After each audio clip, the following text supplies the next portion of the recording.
ॐ सहना भवतु सहनौ भुनक्तु सह वीर्यङ्करवावहै तेजस्विनावधीतमस्तु मा विद्विषावहै। ॐ शान्ति शान्ति शान्तिः। So I think we're meeting after 2 or 3 weeks. Things were just a little busy here. So we will reconvene, or rather, we will pick up where we left, which was building out the context of the Gita. So, whoever would like to read, just feel free to take turns. And what we completed the week before were the Dhyana shlokas, and now we're just building the bhumika or the background to how the Bhagavad Gita was taught to Arjuna by Sri Krishna. So I believe we were on this paragraph, starting with the description of the five Pandavas. So if somebody would like to read. I can go. Sure. Dharmaputra, also known by the name Yudhishthira, was committed to a life of dharma, to what was right, even at the cost of his own welfare. Because Dharmaputra was born by the grace of Lord Yama, he was also called Dhar- Dharmaraja, the second son of Bhima, a man of valor and strength. He was born by the grace of Lord Vayu. He also had a great heart and was committed to Dharma. Then there was Arjuna, the most versatile of them all. Not only a master archer, Arjuna had a thorough grasp of logistics. He knew all about warfare, how to organize an army, how to advance, how to fight. There is a shastra for all of this, explaining the various ways to arrange an army into appropriate formations. I don't know if that's a U or V. Vyuhas. Viewers. So that when the front lines are gone, there are other lines to back them up. All of this requires a lot of study and understanding. Besides being an expert in warfare, Arjuna was very adept in the performing and fine arts. He was a great dancer, musician, and a man of great name and fame committed to Dharma. Nakula, a younger brother to these three, was also an archer. Sahadeva, the youngest, was considered to be a wise man, a jnani, a great astrologer. Nakula and Sahadeva were twins born to Madri by the grace of the twin gods Ashwini Kum- Kumaras, the celestial physicians. When it became obvious that war with Duryodhana was inevitable, Dharmaputra asked Sahadeva when the Pandavas should begin the war against their cousin, Duryodhana, so as to win. Sahadeva gave his brother a certain time. Duryodhana, having the same respect for Sahadeva and his integrity, also asked for an appropriate time to begin the war against the Pandavas. Sahadeva naturally gave Duryodhana a time meant to make the war go on in his favor. This one episode alone in the Mahabharata presents Sahadeva as an extraordinary person with all the additional qualifications of a prince, such as skill in archery and warfare. However, thanks to Lord Krishna's grace, Duryodhana could not start the war on time. Yeah, this is really nice. So, when we talk about Arjuna, he's shown as a very ideal person in the Mahabharata. Ideal because he's also relatable. He's relatable because he has the same problems that we do, and that's why the Bhagavad Gita takes place. But there are certain ideals that we aspire towards that Arjuna already has, even prior to the teaching of the Gita.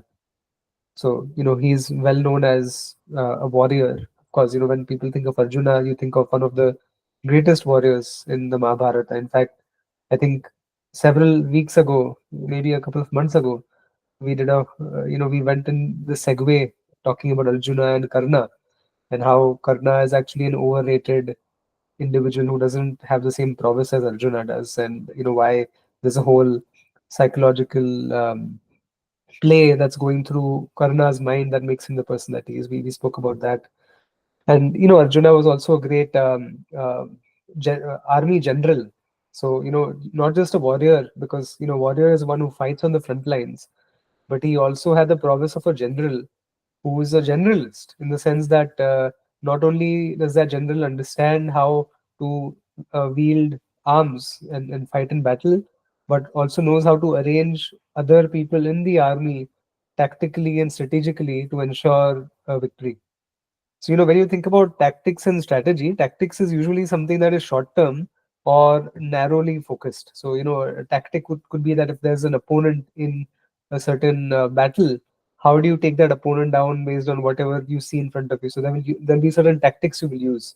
But strategy is a little bit more involved, in the sense that you think beforehand about the plan of action, and then you execute it thereafter. So you don't form a strategy in the moment, but you form, you have some tactics that are used in the moment, which comes from a lot of practice. And so Arjuna had all of these things. And when it speaks about different army formations, the Mahabharata actually goes into great detail about each of these formations that were um, taking place at during the Kurukshetra Yuddha.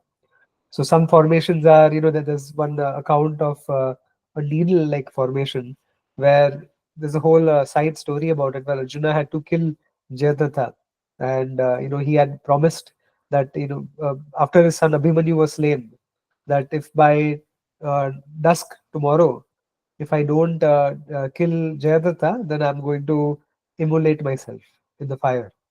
So, now the whole uh, Kaurava army was intent upon protecting Jayadratha from Arjuna's fury, because Arjuna had taken this sankalpa, and Arjuna, being a man of truth, would truly have killed himself the next day if he was not able to fulfill this promise of his, this oath, really. And so the Kaurava army formed a needle-like shape, a very long and stretched out shape. And at the eye of the needle, they basically shielded Jayadratha. And so that there's this whole incident about how Krishna is expertly driving the horses through the battlefield, across this entire long, long, long, elongated battlefield, because of this, needle formation, and how the horses also get very tired towards the end, and Krishna Bhagwan, gives the horses water, he takes a break, takes care of them. All of this is beautifully described as part of the battle. So there's this other vyuha, the chakra vyuha, where it's very difficult to get in, it's very difficult to get out as well. So this is a story where Abhimanyu, who is Arjuna's son, uh, when his mother, she's being taught how to enter this vyuha, she listens to, how when he's still in the womb, she listens to the story about how to get in, but she falls asleep and doesn't register how to get out. And so even in the actual battle, Abhimanyu is able to break through the formation to get into the vyuha, but he gets trapped in the vyuha and he doesn't know how to escape, and that leads to his demise in the battle. So it's very beautifully explained in the Mahabharata. And yeah, this incident about Sahadeva, because see, if you're a jnani, one could argue that, wait, hold on, if Sahadeva is truly a jnani, why would he support, or why would he want to give advice or counsel to the adharmis who come to him for advice also? In that sense, here the respect was for the knowledge. When you have a certain subject like Jyotisha, it is open to good people, bad people, dharmis, everybody. It is open. It is a field of knowledge that everybody can use. Today, if you have an atom bomb, it could be in the hands of good people, it could be in the hands of bad people also, right?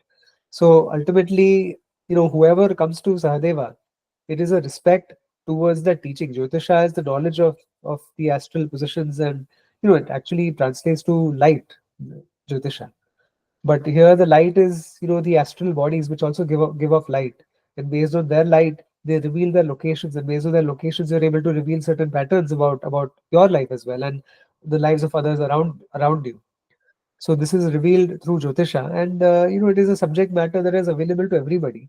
So it is not that a great person is going to mislead somebody else. You don't mislead people. You just provide them the information that you require, but you allow Ishvara to take care of the rest. So in this case, Lord Krishna provided the obstacles to Duryodhana to not start the war on time. So lot of one of the glories of the Mahabharata and Ramayana, for that matter as well, is that there is a rubric for the story. There's a certain story that people are familiar with.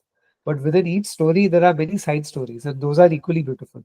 So, if anybody has an opportunity to thoroughly read these great itihasas, I highly recommend it as part of your Adhyatmic studies. So, if somebody else would proceed with the next couple of sections. And together, Dharmaputra and his four younger brothers, committed to the law of Dharma, ruled the kingdom very well, and all the citizens were very pleased. One and all showered praise and accolades on the Pandavas. This marked the beginning of all the problems because the sons of Dhritarashtra, especially Duryodhana, was very jealous and did not accept the Pandavas as rulers. They did whatever they could to see that the Pandavas were always in trouble, even though as princes, the Dhritarashtra's sons of Dhritarashtra were treated very well by the ruling Pandavas. Duryodhana's jealousy. The Pandavas grew up in the same place with their cousins, the 100 sons of Dhritarashtra. Even as children, Duryodhana and his brothers were jealous of the Pandavas and would gang up and try to destroy them. Therefore, the Pandavas always grew up in the midst of great jealousy and constant fighting.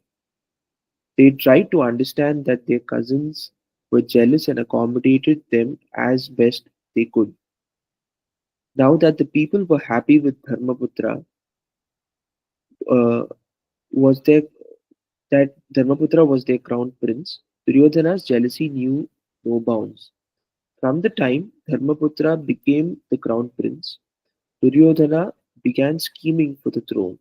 He plotted with his uncle Shakuni, Karna, and his brothers to kill the Pandavas. With the silent approval of Dhritarashtra, Duryodhana plotted to kill the Pandavas at Varnavrata. Dhritarashtra sent them to Varnavrata under the pretext of asking them to preside over an Utsava.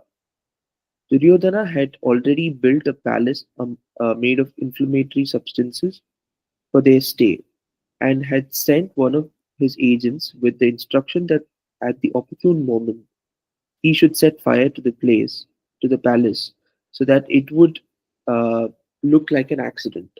This would lead to the end of the Pandavas. But Vidura, who already knew about this plot, warned them and made secret arrangements for their escape. Everybody assumed that the Pandavas had perished in the fire. Except Vidura, no one knew of their escape. The Pandavas lived incognito for some time and went to the Swayamvara of Draupadi, who was the daughter of the king of Panchala.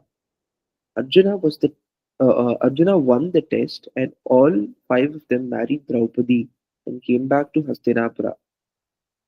This time, the elders of the Kuru family decided to put an end to the conflict by dividing the kingdom into two halves, one each for the Dhritarashtras and the Pandavas. The most undeveloped and unproductive part of the country, called Khandava Prastha, was given to the Pandavas as their share. Hastinapura itself, with the developed productive lands around it, went to Dhritarashtra's, Dhartarashtra's. Dhartarashtra's. Uh, but they accepted the deal and went to Khandava Prastha. With the help of Lord Krishna, Lord Indra, and the divine architects, the Pandavas made the land fertile and built a very beautiful capital for themselves. This was called Indraprastha. Yudhishthira sent his brothers in all directions for Digvijaya, and they in turn brought in wealth, made their country prosperous and powerful. Dharmaputra was asked by Vyasa to perform a great yajna called Rajasuya, in which money and food were to be distributed. In that yajna, Duryodhana was in charge of distributing the money. He was known to be generous, and if it was someone else's money, he gave even more. Everyone participated in the yajna in some way, and this was Duryodhana's contribution to it. After the yajna, people began praising the Dharmaputra and his brothers. This made Duryodhana even more jealous. He could not bear to see the prosperity of the Pandavas. He wanted Indraprastha for himself, but he knew he could not win in a war with the Pandavas. Shakuni advised him to invite Dharmaputra for a game of dice and said that he would play on behalf of Duryodhana and win for him Indraprastha and all that the Pandavas owned. With his father's consent, Duryodhana invited Dharmaputra for a game of dice. Shakuni's plan worked. Dharmaputra lost everything. Okay, so we've laid out some additional context. Any questions here about the story? I think most of you are familiar with it, but if there are any questions, happy to answer. All clear? Okay. Okay, let's proceed. If someone would like to read the next section. Yes. Anyone? We can alternate between Nikita and Anand. So, the game of dice, Dharmaputra's weakness. Dharmaputra accepted the invitation for a game of dice because it was considered to be a Kshatriya. Kshatriya Dharma, not to refuse an invitation to a game of dice. But apart from that, he had a liking to it. That was his weakness. But he had not bargained for playing against Sakuni, who was an expert in the game. Dharmaputra was no match for Sakuni, even in a fair game. But Sakuni had no intentions of playing fair. Not knowing that Sukuni had loaded the dice, Dharmaputra thought that with every subsequent throw he would recover what he had lost. Instead, being goaded by Sakuni to stake more and more, he lost the crown, the kingdom, his brothers, himself and By the way, it's Shakuni. Shakuni. Shakuni, and everything, even his wife, Draupadi, who was also considered to be part of his wealth. Shakuni baited Dharmaputra to stake Draupadi in an attempt to regain all that he had lost. A gambler's thinking being what it is, Dharmaputra thought that this at last would work, and in that stake he lost her too. All the stories in the Mahabharata point out either certain human virtues or weaknesses. This story reveals that playing the game of dice is a weakness and that a gambler gambles everything. There is a value here and the value is to be understood. Dharmaputra's weakness was gambling and he paid dearly for it. So there are a This couple of things to share here just about this whole gambling thing and why it's not such a good idea.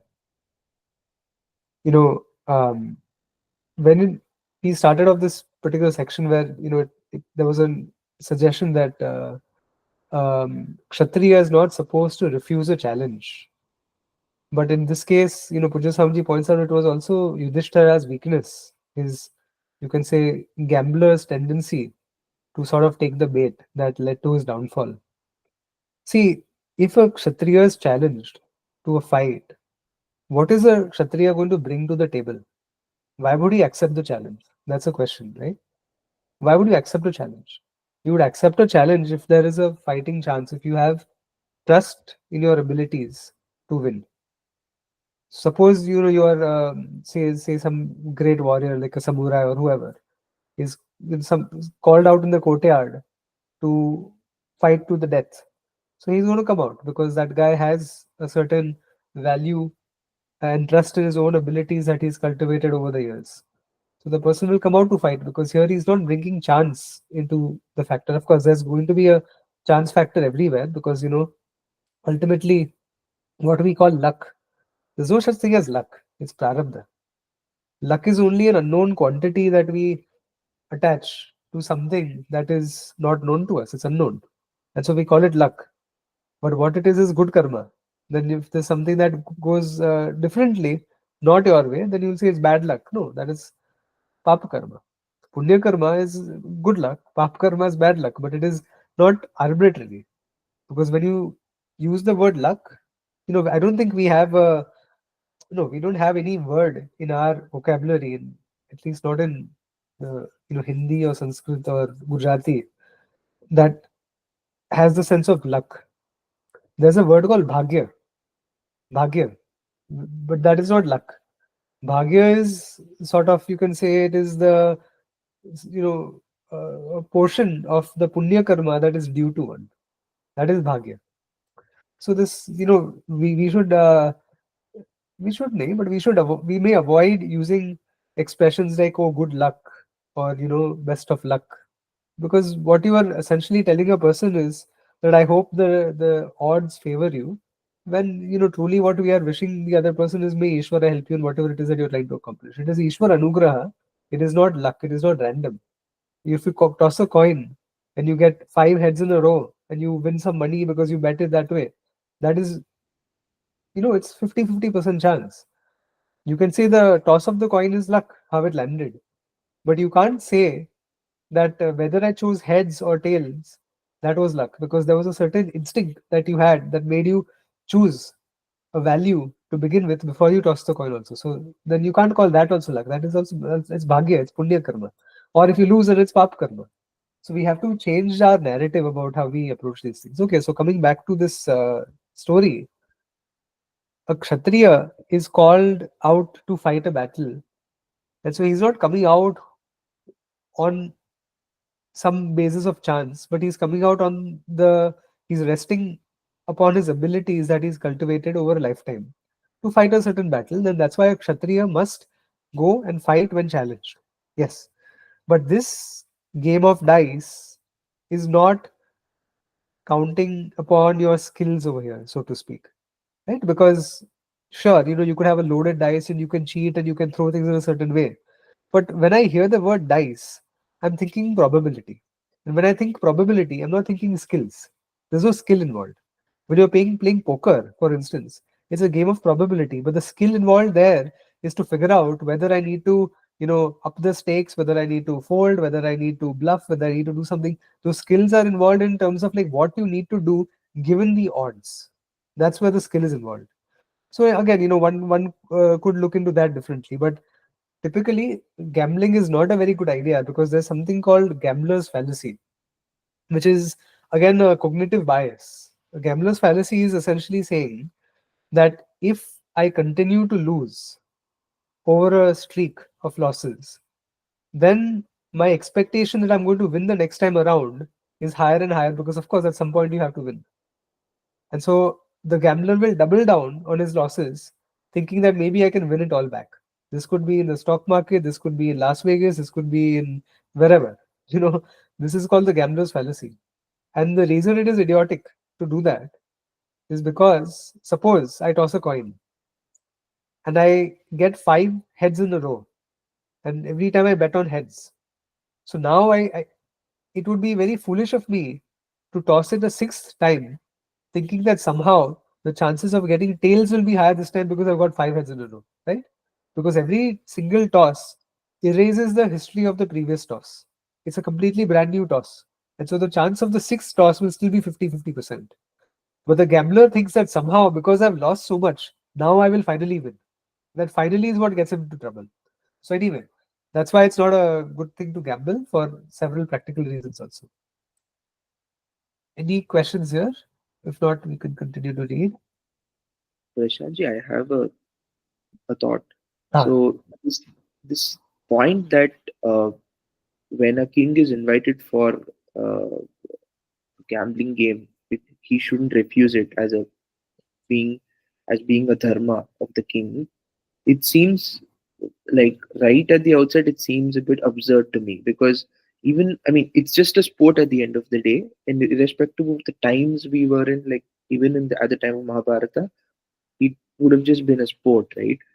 Just having that sport in the form of a dharma, saying that a raja cannot deny an invitation to a game of gambling, uh, codified as a dharma, doesn't seem to make much sense to me. I mean, do you have any kind of an explanation as to why something as trivial as this would have been codified as dharma? Yeah, it's actually one of those sayings that, it's like it's sort of codified into society that this is to be done, but it doesn't make sense. I agree that, suppose some expert gambler or some person who knows how to play poker, he's part of the World Series. He's downstairs and he's like, "Oh, Prashant, I challenge you to a game of poker and you have to bet everything." I'm like, "No, get lost." I'm Yeah, smart enough to know that I can't beat you and I don't want to fight with you and I don't want to play poker with you. You go do your own thing. So no, I think I agree with you that it's very stupid. But let's say if it were a physical challenge in the sense that, okay, I challenge you for your kingdom. At that point, the mm, Raja has to take the challenge. He has to right. take the challenge because if you don't challenge, you lose because you forfeit, and the other person will come and invade you. And so in those cases, you have to. But yeah, when it comes to gambling or some sport or whatever, it's no, it's very stupid. I agree.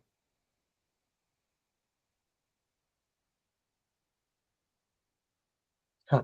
If you want to continue reading, Yeah, Yeah, I think you went a bit right. yeah,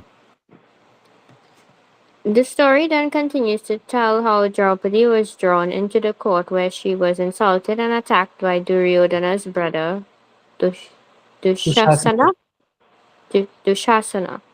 But while she was being disrobed, Krishna helped her by continuing to lengthen her sari until her attacker finally became exhausted by his efforts. Although she had sympathetic support, no one else was able to help her because of Dharma. Dharmaputra had staked his wife and lost her to another. Whatever he did with her and allowed to be done to her was his right. Because of their commitment to Dharma, the furious Pandavas had to remain helpless witnesses, controlling themselves from doing anything to stop Dushasana's malicious act. Krishna's grace was Draupadi's only support which saved her from further humiliation. So I'll share some thoughts here. It again ties back to the earlier comment about like what Anand Bhai made, which is yeah, it was so foolish of Yudhishthira to engage in this kind of um, game. And not only that, you can bet something that you have, maybe. I mean, I'm not saying it's a good thing, but maybe if you have that gambler's tendency, yeah, bet a little bit of money, bet, 100 rupees, 500 rupees. It won't destroy your life. But this uh, foolishness cost him his entire kingdom, and it cost him his brothers, and it cost him his wife. Like, when you play stakes, you don't bet people, because you can send somebody into slavery that way. And I think we all agree that it's a very stupid idea to bet another human being in a game and transfer that human being as an asset over to another person. It's very idiotic.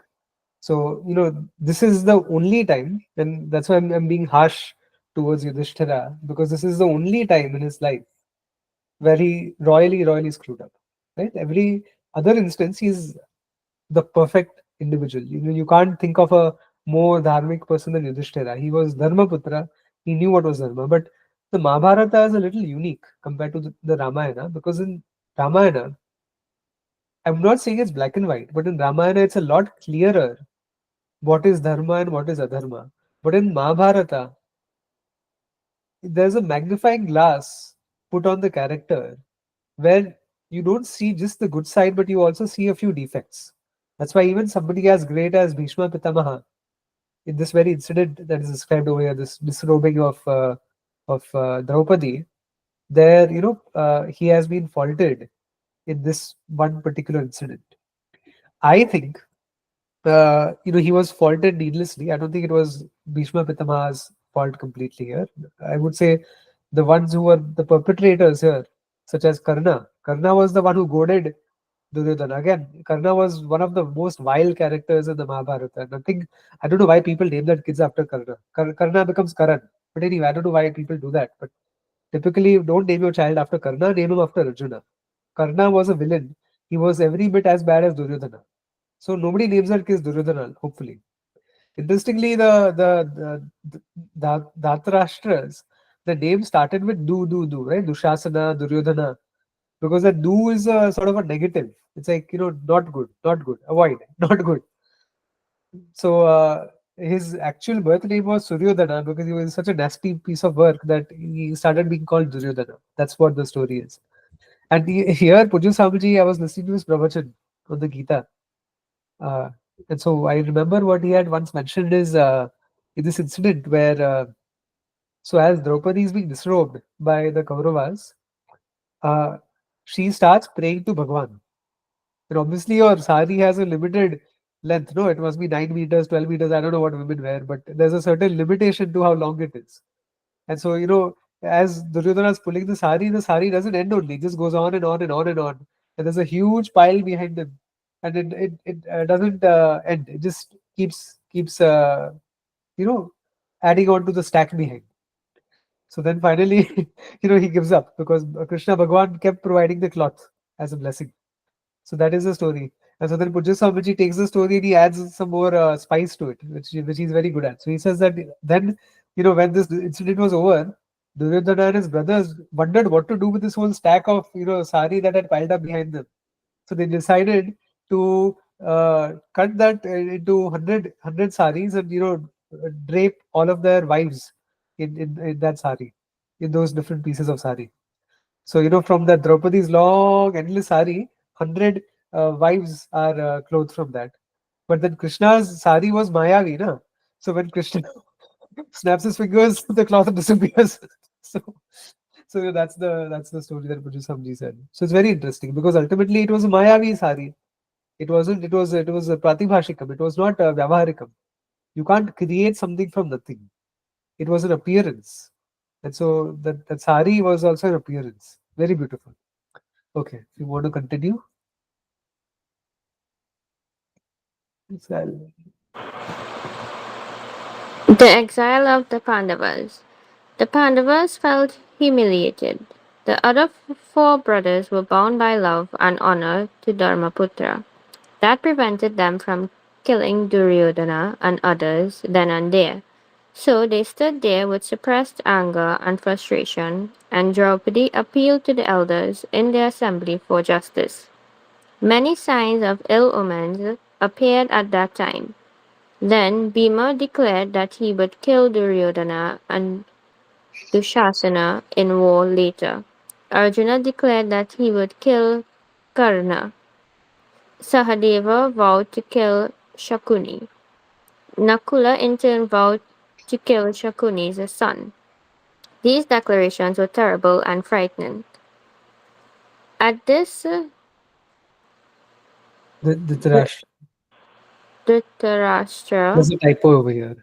yeah, at this, Dhritarashtra lost his nerve and promised Draupadi he would offer everything back to the Pandavas and they should forgive and forget and go back to Indraprastha. It's a pause here. Huh? It's very interesting. I just want to emphasize that Dhritarashtra did not promise everything back because somehow he found his moral compass. Okay, he was totally freaked out about the fact that Bhima promised to kill every one of his sons and bathe in their blood. So he was basically concerned about the safety of his sons, not for the upholding of dharma. So I just wanted to clarify that he said, okay, I'll give everything back to you. It was, please don't screw around and don't mess with my sons. Don't hurt them. It was his fatherly affection and selfishness that prevented him from doing that.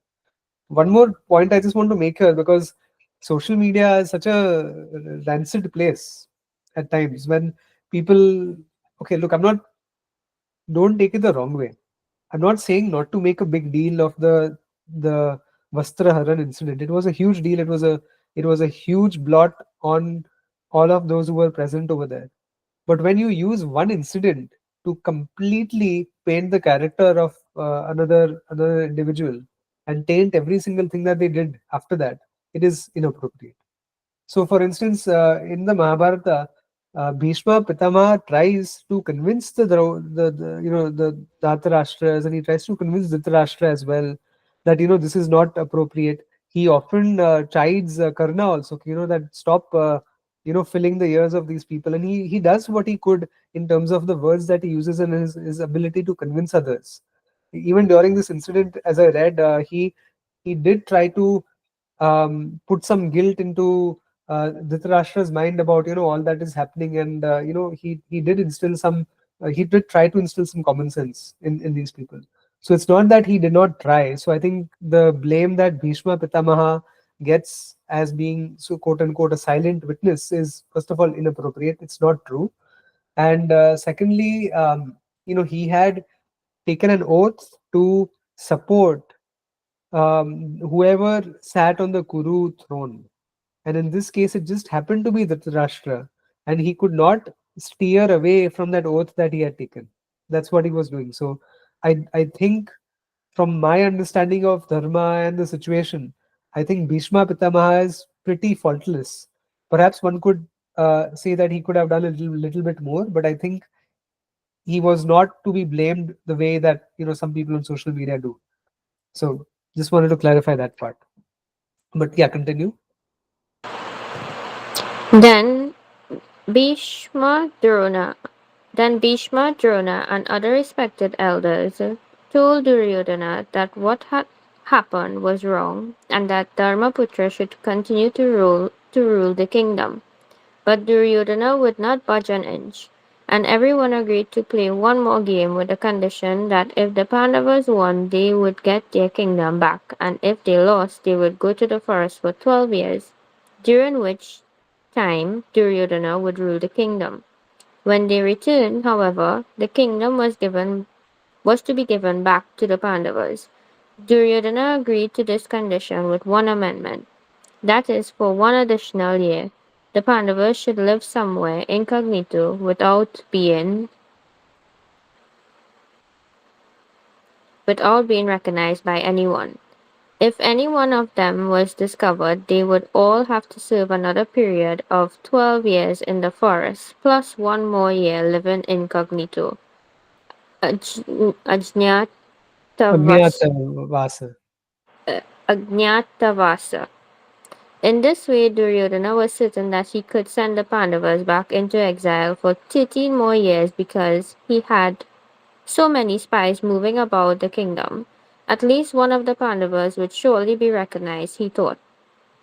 Thus, the Pandavas lived for 12 years in the forest and one more year incognito in the kingdom of Virata. Each of them became employed in the king's palace, Dharmaputra as a companion to the king, Bhima as a special cook, Arjuna as the teacher of dance and music to the women. Arjuna had been cursed by the celestial damsel Urvashi that he should lose his masculinity. Lord Indra had modified that curse to take effect for a period of 1 year whenever he chose. Thus, Arjuna opted for it to take effect for this period of Ad- uh, Ajnatavasa. He taught music and dance to the royal ladies of the king of Virata. In this way, the Pandavas lived out the remaining year unrecognized by anyone. Because Duryodhana had suspected their presence in Virata, he engineered a border Skirmish. skir- skirmish in order to bring them out into the open. Arjuna did come out, along with the prince of Virata, but the 1 year period had just expired.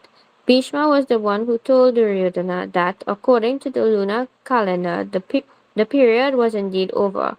All that came out of Duryodhana's scheme, therefore, was that Arjuna gave him and his people, Karna and the others, a good scare.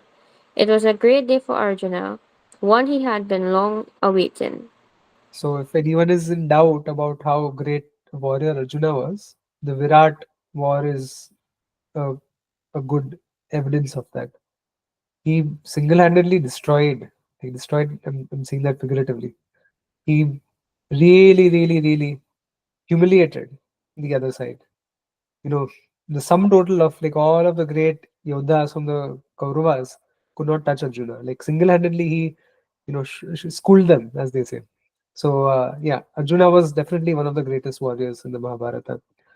And there's a whole nice event, in the Virat Parva also, where this whole story about how they spent 1 year incognito, um, and very beautiful, very nice. Good, different events take place there also. Okay, any questions?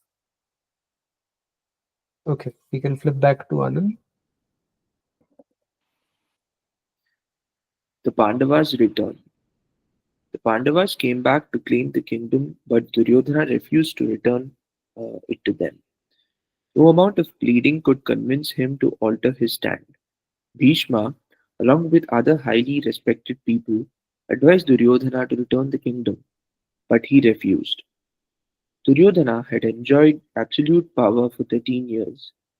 Power corrupts, and absolute power corrupts absolutely. Duryodhana was now so corrupt that he would not give the Pandavas so much as a square inch of the kingdom. The Pandavas, for their part, were willing to accept anything because they wanted to avoid war. Therefore, they turned to Krishna for help. Bhima, in spite of his vow to avenge Draupadi by destroying his cousins, pleaded with Krishna to somehow avoid the war.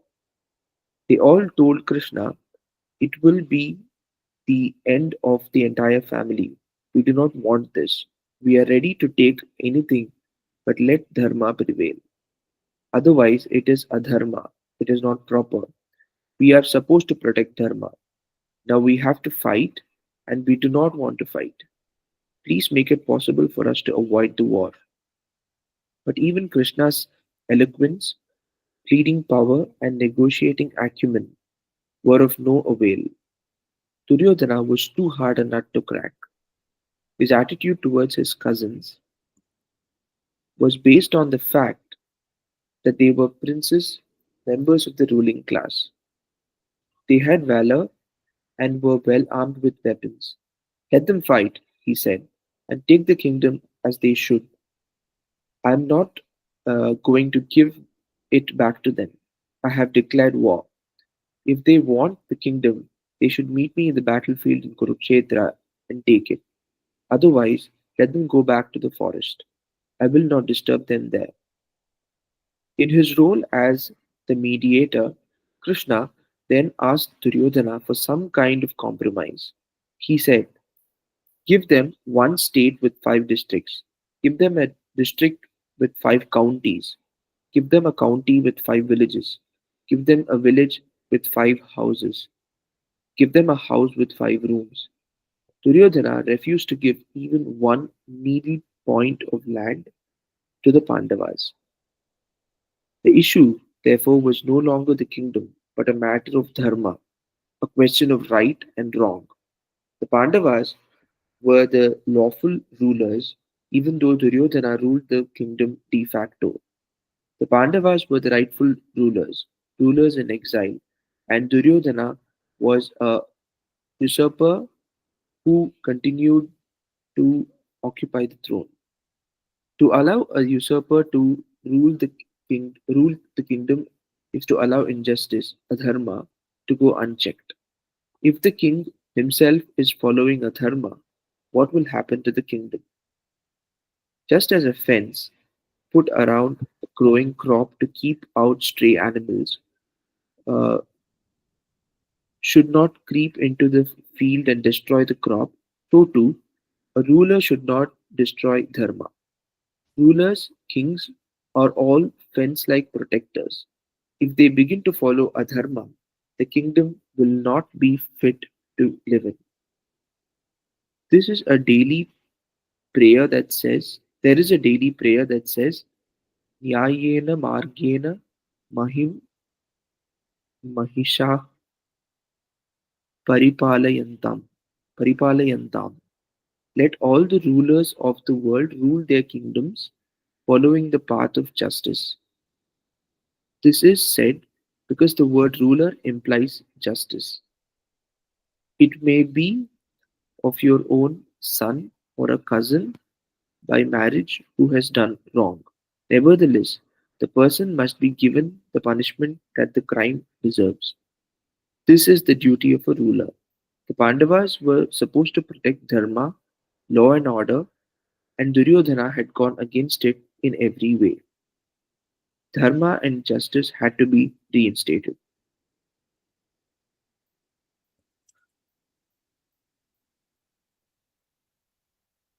Therefore, the Pandavas could not avoid this war, even though they had explored all possible avenues for avoiding the war. Because Duryodhana would not return the kingdom, Lord Krishna had no opinion but to hand over the challenging gloves to Dharmaputra, saying, "I'm sorry, I could not get even a square inch of land from Duryodhana. I tried everything. The situation is impossible. Here are the gloves. You have to fight. There is no other way." Okay, so any questions on this section? So here, I just wanted to mention that it is not that Krishna Bhagwan lacked the ability to convince, or it was a defect on his part. Today, even if Bhagwan comes in front of a person who's obstinate and given to a dharma, you can't change a person. You can't change a person's perspective. You can show them reason, but you can't force them to see. It's like taking a horse to the water. You can take one, but you can't force them to drink. So that's what is a classic example we see happening in Duryodhana's case also. In fact, during the Gita, lots of people in the Mahabharata, during the time of the Bhagavad Gita, overheard Krishna Bhagwan teach, but only a few people benefit from it, right? The whole incident of Bhagavad Gita was recited to Dhritarashtra by Sanjaya. Sanjaya benefited from the Gita. Arjuna benefited from the Gita. Did Dhritarashtra? No, he did not. Because he was blind inside and he was blind outside. Both places he was blind. He couldn't see through his eyes and he couldn't see with his mind. So you have to open up your heart and you have to open up the buddhi to Bhagwan for Bhagwan's words to penetrate. Otherwise, whatever Bhagwan says, what does Bhagwan say? Let's think about it simply.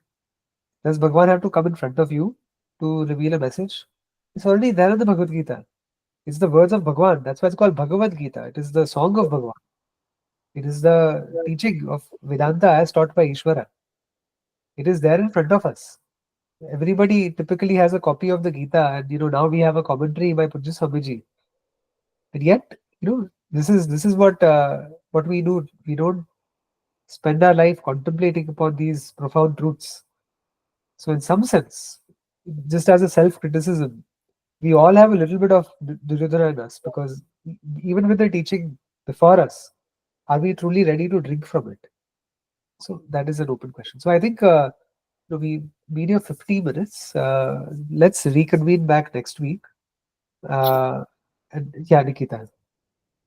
Where is that daily prayer from? And why, well, when I read it, well, how I understand it, it seems like a stipulation It's as a opposed to a prayer. it's a Shanti mantra. So it's a prayer. Swasti prajabhyah paripalyantam nyayena margena mahim mahishaha gobrahmanebhyah shubhamastu nityam loka samastha sukhino bhavantu loka samastha sukhino bhavantu loka samastha sukhino bhavantu. So you are praying for this whole jagat to be at peace, to receive an iota of peace distributed across all of these entities that you are praying for. So that is why it is a prayer to Ishvara, praying for the for world peace in some sense. So you're actually praying for a communal service in this case, as opposed to praying for yourself. You're praying for peace and And prosperity. not so it's not translated word for word as what follows, which is let all rulers of the world rule their kingdom following the path. That's just what it implies, right? Yes, and because that's a prayer that Okay. let all the rulers of the world rule their kingdoms following the path of justice. You're praying for that end, for that outcome. That is the outcome you're praying for. That is the sankalpa. May all the cows, may all the brahmanas, may all the great rulers, may all of them, prosper. May they do well. May they be at peace. May they be taken care of. That's what you're praying for. And because of that, that is why justice has to be served, or in this case. To say that again, I missed you. Never mind. No, say it. Okay, it makes sense. Yeah, because you want rulers to rule with justice. You want them to be dharma rajas, not adharma rajas. You want them to rule justly, not unjustly. Because you can have many types of rulers, but over here it is a dharmic rule.